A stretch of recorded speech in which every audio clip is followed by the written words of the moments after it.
For our devotional thought today, I want us to ask the question, have you ever considered that the Holy Spirit speaks through you?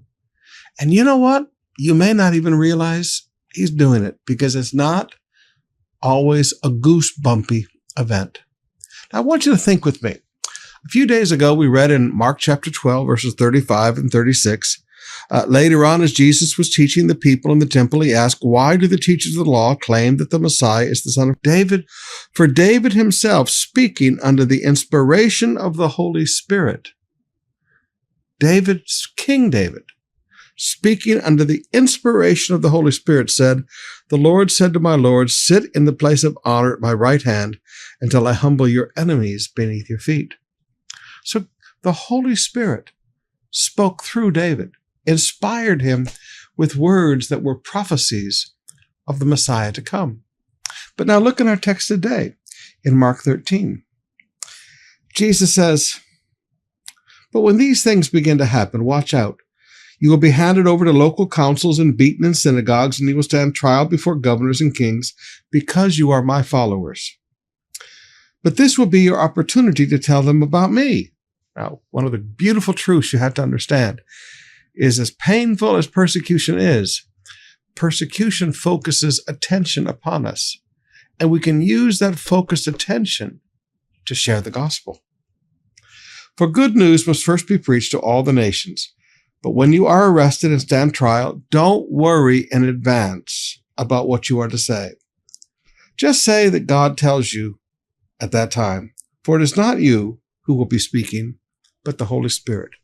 Just say what God tells you to say at that time, for it is not you who will be speaking, but the Holy Spirit.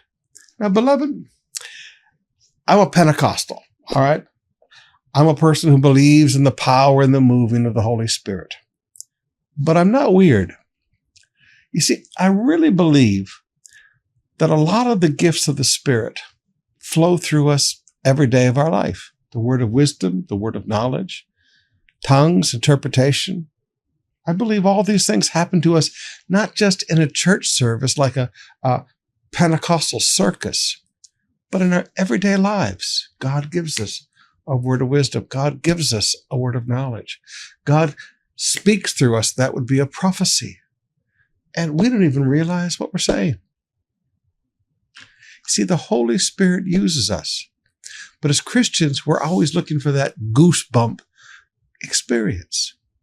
Now, here in the midst of persecution, Jesus said, when speaking, it will be the Holy Spirit who speaks through you. You just say what God gives you to say. It'll be the Holy Spirit speaking through you. Beloved, can I encourage you today not to look for the goosebumps, but just to recognize the reality of the working of the Holy Spirit in our lives every day? When all of a sudden you know exactly what to do. That was a word of wisdom. When all of a sudden you know exactly what to say to somebody.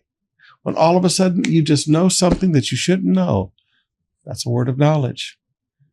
When all of a sudden you just pray for somebody and they get healed as you're standing in the shopping mall or you're in the office. Don't confine the working of the Holy Spirit to these beautiful experiences when, everything is so powerful around us. Recognize the working of the Holy Spirit and the Spirit speaking through you on a regular basis.